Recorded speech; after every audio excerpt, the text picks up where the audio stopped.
Fala pessoal, tudo bem? Vamos falar sobre a teoria da deriva continental e das placas tectônicas. Meu nome é Silvestre e eu vou explicar para você essa ciência linda que é a geografia.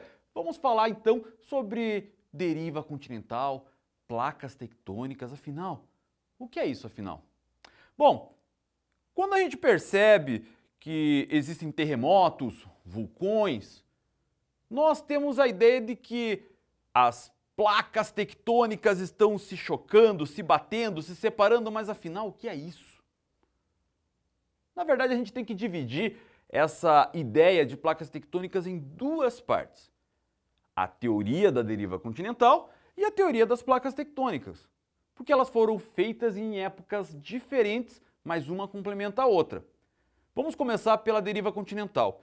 Em 1913, um meteorologista alemão chamado Alfred Wegener, ao perceber o mapa do planeta, notou que existia uma semelhança no recorte da América do Sul em relação à África. E já antigamente, Francis Bacon, filósofo iluminista, já tinha visto essa ideia, essa informação, mas ele ficou intrigado com aquilo. Afinal, será que um dia esses continentes estavam unidos numa única massa continental? E ele levou aquilo à universidade e começou uma pesquisa que demorou muitos anos aí até ser concluída. Com isso, então, dá início a essa ideia da chamada teoria da deriva continental. Segundo a hipótese de Alfred Wegener, dizia que um dia, então, todos os continentes estavam unidos numa única massa continental que ele passou a chamar de Pangeia, do grego pan, todas geia, terra, todas as terras, cercada por um único oceano chamado Pantalassa, talassa, em grego, água. E dessa maneira entendia-se a Pangeia dessa maneira aqui. Só que precisava entender, de fato, se aquilo era verdadeiro ou não. Como que um dia estava unido? E qual é a evidência que eu consigo provar essa situação?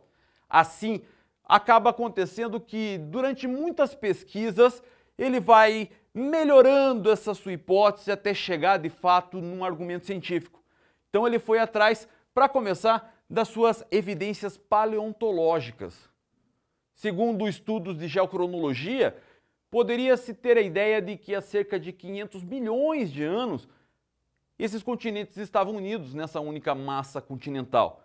Assim, era necessário encontrar algum fóssil que estivesse tanto na parte da América como da África, a mesma espécie, pois se essa ideia que ele tinha não desse certo, não fosse verdadeira, seria muito pouco provável que um animal terrestre atravessasse o oceano cerca de 3.200 quilômetros.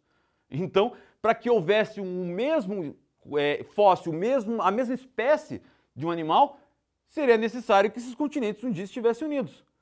E ele encontrou. Ele não encontrou só um, ele encontrou vários. Mas eu vou dar a ideia de dois aqui para vocês. Ele encontrou um fóssil de um réptil chamado Mesosaurus, na região aqui do sul do Brasil e na parte do deserto da Namíbia, nessa parte onde nós temos essa parte aqui, ó. Assim, ele teve a primeira evidência paleontológica nesse assunto. Mas ele foi mais a fundo e percebeu também fóssil de uma orquídea chamada Glossopteris. Essa orquídea estava presente na América do Sul, na África, na Índia, na Antártida e na Austrália. Assim como outros fósseis de outros répteis também encontrados na América do Sul e na África, e também na África, na Índia e na Austrália. Então perceberam que de fato aquilo tinha acontecido. Então já foi a primeira evidência bem clara de que um dia esses continentes estavam unidos numa única massa continental. Mas ele não ficou feliz somente com essa informação. Até porque poderia ter a situação de que esses animais tentassem atravessar o oceano, o que seria pouco provável, mas não seria impossível.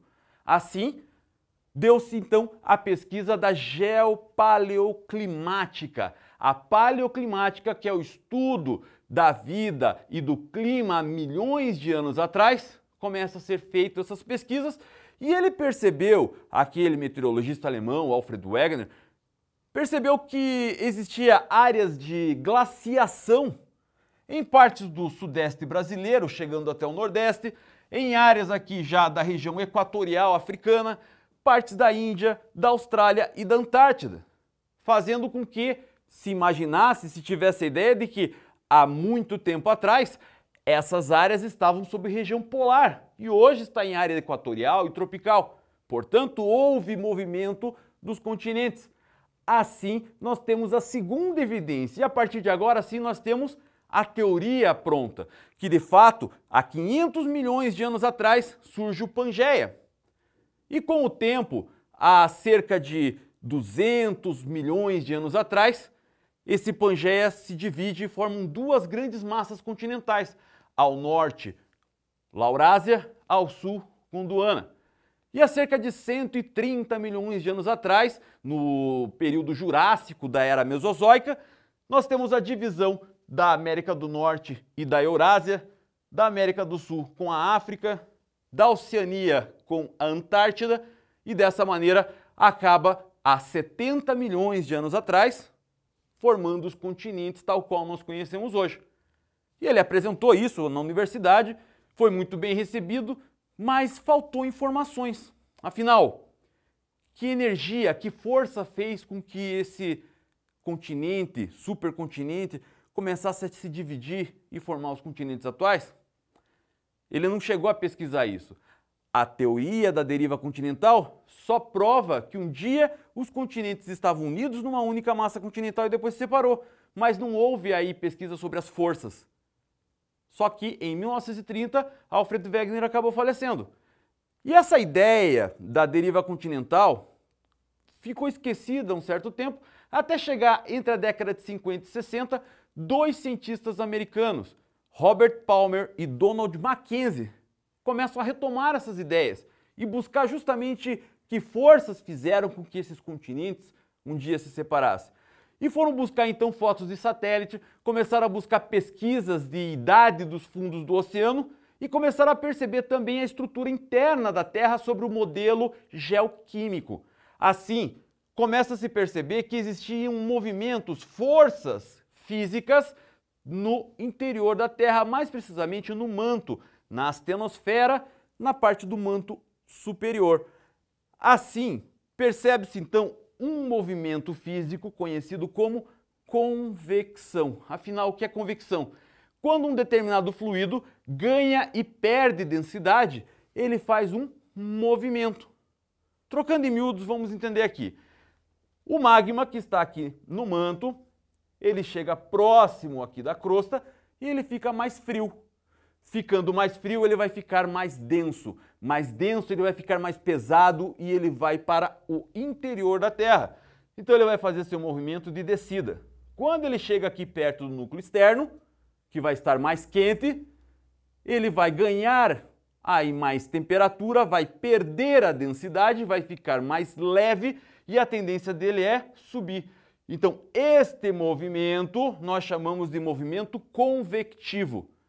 E esse movimento convectivo, ele gera pressão. Pressão, pressão, pressão. E a crosta terrestre, que era algo homogêneo, começa a não aguentar aquela pressão. Seria como uma panela de pressão sem pino. Ela vai explodir uma hora. A propósito, a panela de pressão também tem o mesmo movimento convectivo. Quando nós chegamos perto da chama, ela fica o fluido mais quente, menos denso, vai chegar até perto da tampa, que vai ficar mais frio e vai fazer o movimento contrário. Então vai ter esse movimento convectivo também na panela de pressão. Só que a diferença da panela de pressão é que ela tem um pino, uma válvula, e o planeta não tinha. E ele começa a se partir. A crosta terrestre começa a se partir, formando então aquilo que nós chamamos de placas tectônicas. Cada parte da crosta terrestre em que acabou sendo fragmentada, nós chamamos isso de placa tectônica. Então existem áreas onde a pressão acabou sendo exaurida e essa parte do magma acabou fazendo então movimentos que nós conhecemos como movimentos divergentes, ou seja, as placas estão se separando. Nessas áreas temos as chamadas dorsais oceânicas. Nós temos também áreas de derramamento de lava. E é o lugar, então, onde as placas estão se surgindo, estão se formando novamente. Também chamamos esse movimento, então, divergente de movimento construtivo. Agora, em áreas onde as placas estão fazendo um movimento de encontro, nós chamamos isso aqui de movimento convergente, ou seja, as placas estão se juntando. E se elas estão se juntando, dá origem à formação de montanhas, de grandes cordilheiras, dobramentos modernos.